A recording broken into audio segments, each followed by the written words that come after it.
आम्ही आम्ही या राष्ट्राचे विद्यार्थी आणि युवा या राष्ट्राचे विद्यार्थी आणि युवा आज गंभीरपणे अंमली पदार्थ मुक्त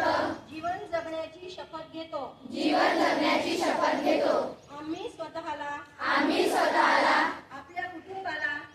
कुटुंबाला आणि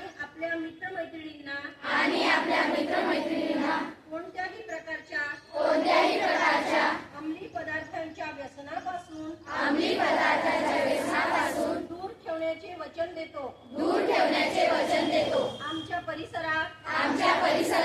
अंमली पदार्थांचा वापर किंवा त्याची विक्री आम्ही कोणत्याही परिस्थितीत सहन करणार नाही अंमली पदार्थ मुक्त